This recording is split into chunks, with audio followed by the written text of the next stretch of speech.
Hello, friend, and welcome to Inside the Dark. Thank you for joining me. On June 3rd of 2024, Margot Wood took her 3-year-old son Julian to Giant Eagle Supermarket in North Olmsted, Ohio, to pick up groceries, an errand millions of parents do each and every day. But this day was different. Because what little Julian's mother didn't know was that a very disturbed woman named Bianca Ellis was shopping in the thrift store next to the grocery store. Shopping for knives before she stole a couple, then made her way out of the thrift store and into the grocery store. Ellis made her way through the grocery store, casually walking while swinging one of the stolen knives in her hand, and nobody seemed to notice. So, Ellis made her way through the supermarket with her weapon, looking for a customer, or customers, she would make her victims that day. Then she spotted Margot Wood, pushing little Julian in her cart, and she followed them out to their car. So we're going to play that testimony for you right now. It's tough, it's emotional, but this is the reality of what happened to this mom and what happened to her little boy. We were all going to go to the store, my mom, my daughter, Julian, and myself. Okay? But my daughter fell asleep, and my mom said, let's not wake her. So it ended up just being Julian and I going. Before you left the store, Mrs. Wood, did you notice anyone by you? Did you see anybody? Did anybody talk to you? No. Did you see other patrons in the store walk by you? I did. Did anybody stick out to you? No. When you were leaving, did someone say, hey, Margot, or acknowledge you, or had seen you, anything like that? No. So you were minding your own business, going to your car? Yes. All right. So tell us, walk me through that.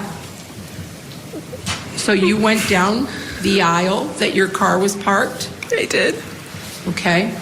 And if you could be so kind, were you parked face forward with your car, or had you backed into the spot? Face forward. Okay.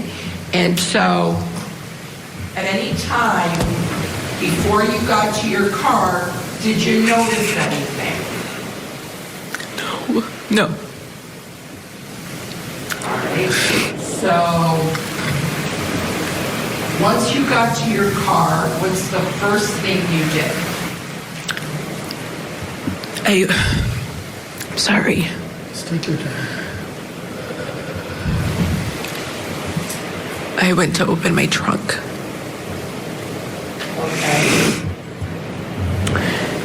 And then I turned to my right.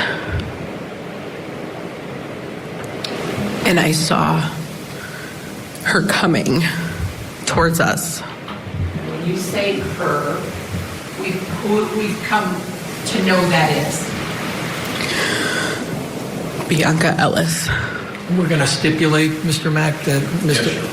Very And good. she's in this courtroom here today, is she not? Yes. Thank you. Thank you for the stipulation, counsel. Go ahead, Mrs. Wood. So I saw her coming, walking towards us, and I noticed she had a knife in her hand. And I said, "Oh no, Julian."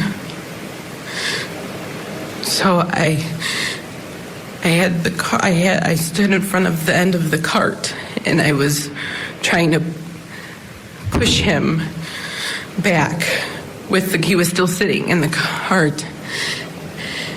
And she stabbed the back of a trunk of a car, and I got scared. But when I was pushing the car back, it fell over. And then she came at me. I'm sorry. Take your time. She came at me. Mrs. Wood. Okay. Some water there for you, too. But I moved. And she stabbed him in the side of his face. And then she stabbed me. Take a minute and then ask a question.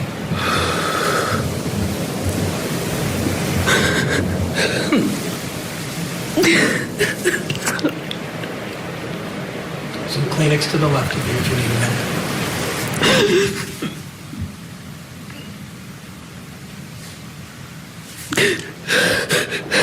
Would you take a sip of water and then I'll have her ask you another question. It's open.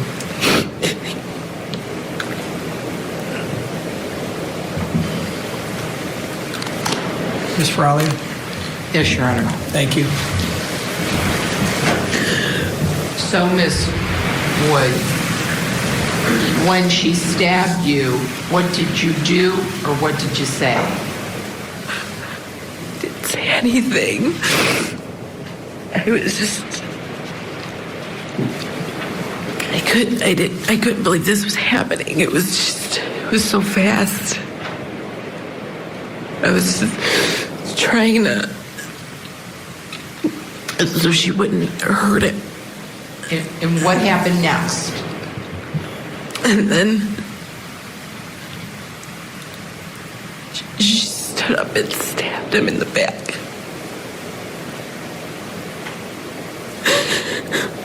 And he was crying.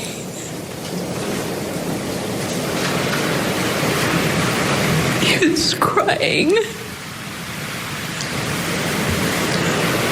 After she stabbed him in the back, what did she do next? She just walked away.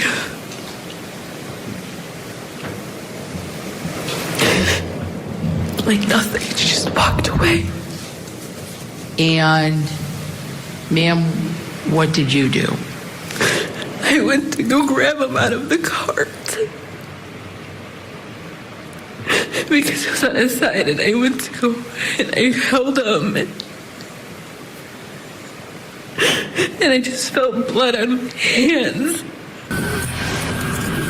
Copy, I will be up. You got a med kit? Yeah, a med kit. You want her on the side? You're good. Who's got a med kit? We didn't get her. We have a female in custody. Are you bleeding? Are you hurt anywhere?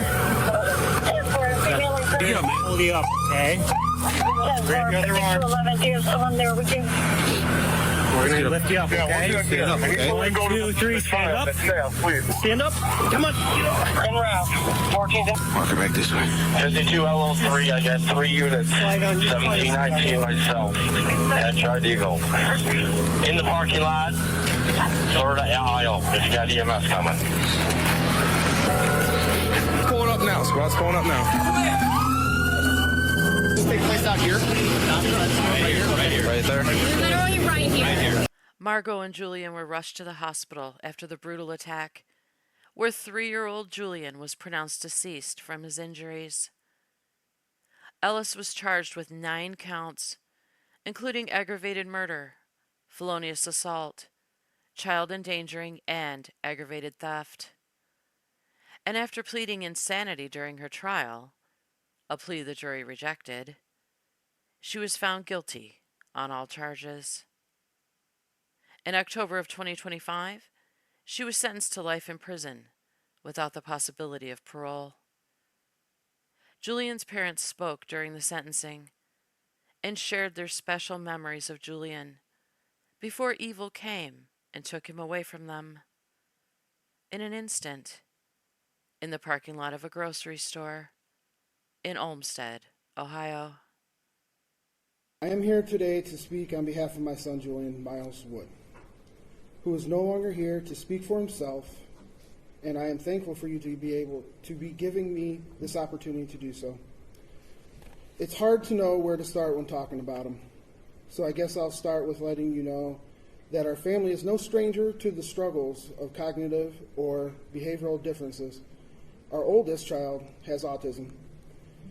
He was actually considered nonverbal, and it wasn't until he was about 7 years old when he became verbal. We tried everything we could to help as parents. But what, or who I should say, actually got him to break free and open up and talk to the point to where we have actually a hard time getting him to stop now was Julian himself. Julian had a special way with people to get them to grow and open up and just have fun. That was the kind of kid he was. He was funny, outgoing, fearless, and full of life, love, and laughter. The energy he brought to the world was boundless. I even called him my copper top baby because his hair wasn't as quite the same color as red as mine, but it was more of a copper color like the battery. Julian loved dinosaurs, and outside of saying hi, Mom and Dad, dinosaur was his first word, which actually shocked all of us with how big of a word it was at such a young age. He also loved Halloween, so much so that he chose to be a dinosaur every year without fail, and he would even find his old costumes throughout the year and put them on even though they no longer fit, not letting us take them off until it was bedtime, where we would have to put on his dino pajamas. However, these are moments that we'll never get the chance to share with him again. Julian had a way of letting you know he was near, like when he woke up in the morning, usually before daylight, with his thundering footsteps as he walked down the hallway from his room. That is when I knew it was my cue to get up to go get him some leche, which is milk.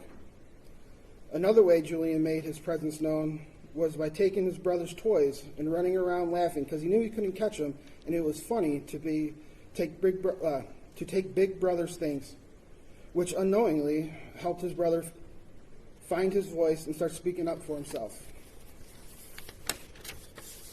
He always knew when you were down or feeling some kind of way, and he would do in his own way what he felt you needed to feel better. For me, when he felt I was down or had a rough day, he would get his brother and they would tag team wrestle me and just beat me up. We would roughhouse a little on the bed here and there, and he would also run into the kitchen whenever I came home from work to greet me. Sometimes I would tease him by hiding behind the doors, and he would look stumped to where I was, and I would jump out roaring like a dinosaur, and he'd roar back and then punch me in the stomach and go, "Ah, you scared me, Dad." For my wife, he would snuggle deeply and tell her he loved her. And sometimes he would fearlessly climb onto the counter and go into the cabinets and pull out a box of cake mix and help her make a cake. And for his grandmother, he was glued to her side. They had their inside jokes. He learned to love all the odd old candies like black licorice or candy corn. And for his brother, he would sit with him and watch videos on his iPad so Big Brother knew he was near. He was just so smart and funny and knew things that most little kids didn't know. Like whenever we would go in the car, he would always try to give us directions to McDonald's because he always wanted French fries. Another thing he always wanted to do was help us with errands. If he saw me or my wife putting on our tennis shoes, he would run and put his shoes on and wanted to go and just to spend time with us. Now, these are things we will never get to do with him again. What I am most sad about now is not just the time I don't get to spend with him, but the time his brother, his sister, his mother, his grandma, and all of our family that doesn't get to spend with him with the time again, and we are all robbed of that opportunity. He was on a path to be a big kid, which is why I called him my big guy, too. He was going to be the protector of his brother and sister. That part was evident since the moment I brought Julian and his brother to the hospital to meet the new baby sister and see their mother. Julian was so in love with her. He wouldn't leave her alone or take his eyes off her while we were there.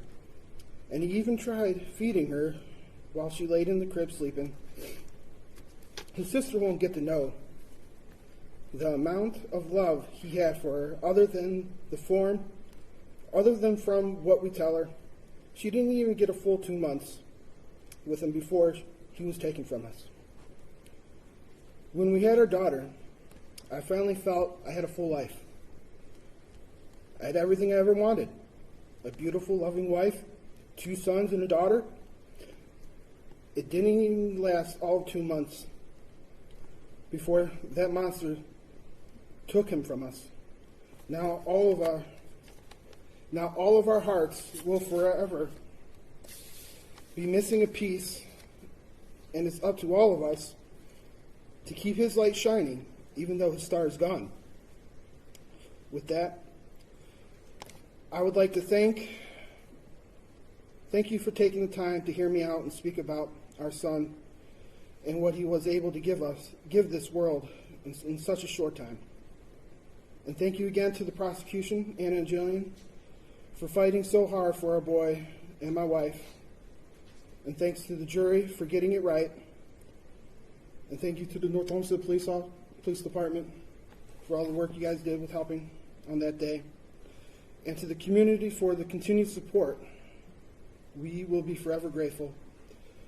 With all that being said, to Judge Russo, I ask you to do what's best for my family and the community, so she has no opportunity to commit these heinous crimes again. I'm asking you to give her the maximum sentence possible, life without parole. Thank you. Thank you.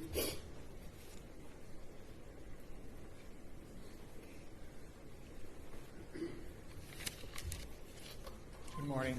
Good morning. I'll hear from you, Margaret. I say my name. Well, sure. I'm sorry. My name is Margot Wood, Margot.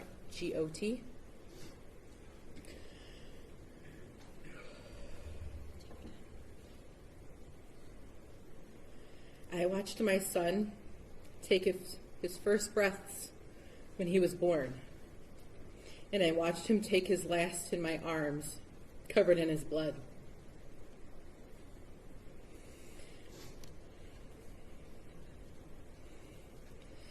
A mother should never have to bury their child. A mother is supposed to go first, not her children. A mother shouldn't receive her child's death certificate at 3 years old, and his cause of death is by homicide.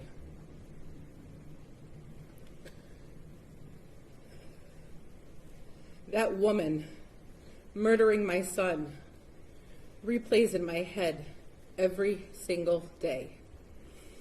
It is my living nightmare. The last thing I will ever hear from my son is his scream, the sound of his pain and fear before he was gone. And I can still see the terror in his eyes, and it haunts me every day. He was my baby boy, and the day he died, a part of me died with him.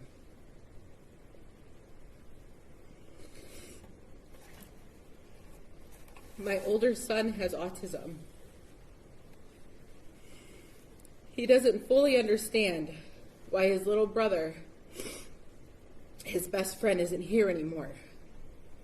He asks us about heaven, and if we can just wake up baby Julian so he can come home and be here with us. He thinks if he goes to the hospital, he can go and see him.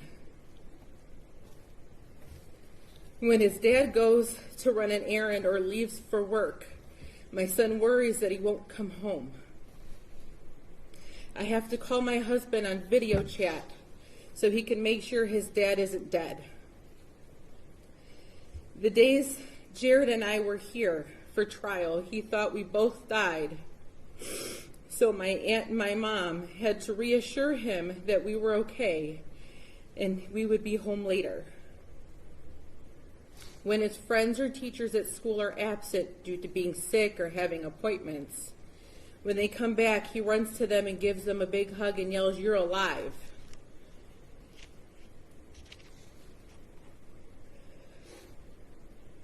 You have not only hurt me, you have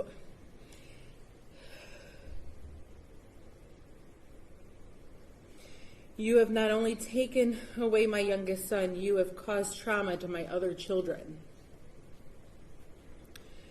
My daughter was only 2 months old when she killed my sweet boy. Julian gave his sister all the love and affection a big brother could ever give in that short time. Coming home from preschool, he would take off his backpack and run to give her a big hug and a kiss. He helped with bath time, stood next to me during diaper changes, and would help with giving her a bottle. They were like two peas in a pod, Velcroed together. Wherever she was, he was right next to her. My daughter is 18 months.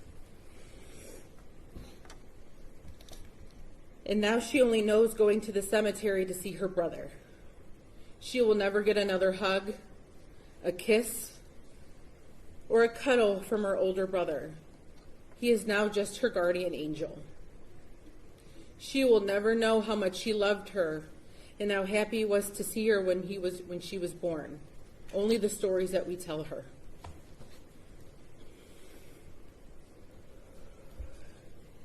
Julian brought laughter, light, and love in our home with his infectious laugh. He helped with my oldest son in so many ways with communication and play.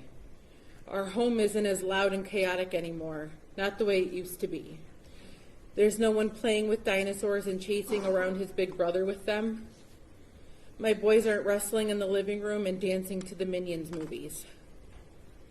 There is no one dressing up for Halloween as a dinosaur.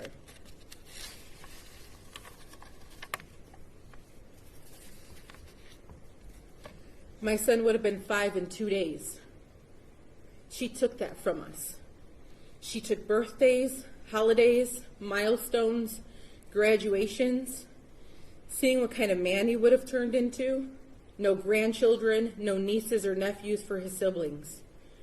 When you murdered him, you took those potential lives, moments, and memories from all of us.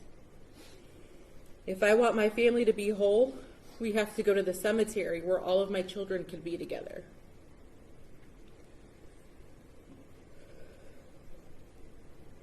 My oldest doesn't like going because it makes him sad.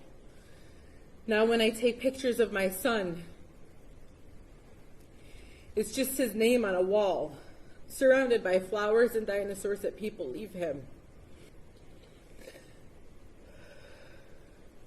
Instead of taking photos of him making funny photos, cute smiles, or laughing pictures. I hate you with every fiber of my being. Because of you, I live in constant fear. For months, I couldn't leave my home. If I did leave my home, I needed someone by my side, and even then I was stricken with fear. I don't take my children to the store by myself anymore because I fear something might happen. I leave my kids at home with my mom and go by myself because if anything happens, it'll just happen to me. I hate that I'm here and my son is gone.